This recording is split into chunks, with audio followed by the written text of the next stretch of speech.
के चुनाव पास आने वाले थे। पूरे कानपुर शहर में टिकट को लेकर मारामारी शुरू थी, लेकिन सबसे ज्यादा चर्चा में वार्ड नंबर 40 की सीट थी। वो इसलिए क्योंकि इस बार वहां की सीट महिला के लिए आरक्षित थी। अब सवाल ये था कि चुनाव लड़ेगा कौन। इससे पहले ठाकुर साहब वहां से पार्षद थे और इस बार उन्होंने अपनी पत्नी सीमा ठाकुर को टिकट दिलवाई और ठाकुर साहब की शान के कारण सीमा जी ने 20,000 वोटों से चुनाव जीत लिया। अरे बधाई हो सीमा भाभी, अब तो आप वार्ड की पार्षद बन गई हैं। अब तो हमारे काम आप ही करवाएंगी। अरे ये तो सिर्फ नाम की पार्षद बनी है, वो तो महिला सीट आ गई, वरना पार्षद तो मुझे ही बनना था।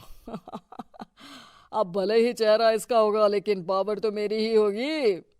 अरे वाह भाई साहब, क्या दिमाग लगाया है आपने भी। आइए आप लोग, खाना लगा दिया है सबके लिए। सीमा जी पार्षद बन चुकी थीं, फिर भी उनकी एक ना चलती। सारे काम ठाकुर साहब खुद ही संभाल लेते और जहां जरूरत पड़ती वहां सीमा जी का अंगूठा लगवा लेते। सीमा जी ज्यादा पढ़ी लिखी भी नहीं थी। एक दिन ठाकुर साहब और सीमा एक प्रोग्राम में जाते हैं। अरे ठाकुर साहब, आप आ गए। ओहो, पार्षद मैडम भी आ गई हैं। स्वागत है आप दोनों का। लगता है हमारे पार्षद फंड का सही इस्तेमाल हो रहा है। चलिए अब उद्घाटन करते हैं। ये लीजिए ठाकुर साहब कैची, आप ही सबसे पहले प्रवेश कीजिए। सब लोग आगे निकल जाते हैं और सीमा जी पार्षद होने के बावजूद भी पीछे खड़ी रह जाती हैं।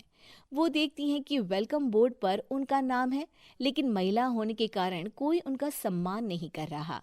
अगले दिन एक आदमी उनके घर आता है। अरे ठाकुर साहब नमस्कार। कल ना हम नोटिस किए कि हमारा घर तो अवैध है और नगर निगम वाले उसे तोड़ने आ रहे हैं। अरे कुछ कीजिए ना ठाकुर साहब। देखो भाई, मैं तो ज्यादा कुछ कर नहीं सकता, पर अगर तुम सबकी जेब गर्म कर दो तो कुछ हो सकता है। कुल मिलाकर 4 लाख लगेंगे। अरे 4 लाख ठाकुर साहब? अरे भाई, मैं अपने लिए नहीं मांग रहा हूँ। दरोगा है, इंजीनियर बाबू है, बड़े साहब है, सबको देना पड़ता है ना थोड़ा थोड़ा। बोलो है मंजूर? तभी वहां अचानक सीमा जी आ जाती हैं। अरे ये आप क्या कर रहे हैं? पहले इन्हीं लोगों से तो आपने वोट मांगे, अब इनसे ही पैसे ले रहे हो। अरे चुप रहो तुम। तुम्हारा काम है सिर्फ अंगूठा लगाना, तुम वही किया करो। मुझे दूसरे काम तुम मत सिखाओ, समझी? और तुम ना जाओ, अब पैसे लेकर आओ, वरना जेसीबी किसी भी वक्त आती होगी। सब कुछ ऐसे ही चलते रहता है। एक दिन सीमा जी और ठाकुर साहब को एक लोकल मीटिंग में बुलाया जाता है। वहां पर कई और अधिकारी लोग भी मौजूद रहते हैं। अब मैं चाहूंगा कि ठाकुर साहब हमारे बीच 2 शब्द कहें। मेरे प्यारे भाइयों और बहनों, आज मेरा सौभाग्य है कि मैं आप सबकी सेवा दिन रात कर पा रहा हूं।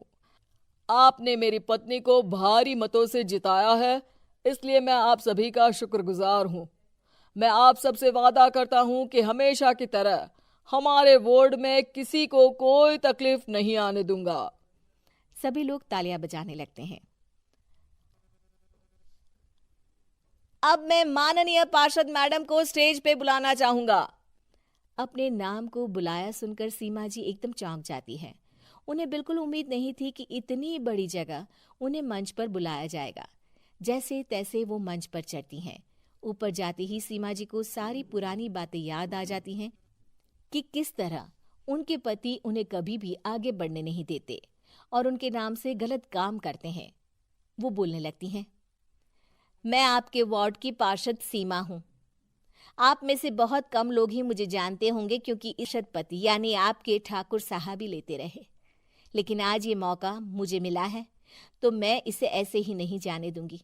मैं आपको ये बताना चाहती हूँ कि आपके ठाकुर साहब मेरे नाम की आड़ में गैर कानूनी काम करते हैं, जिस पर अंगूठों के निशान मेरे होते थे।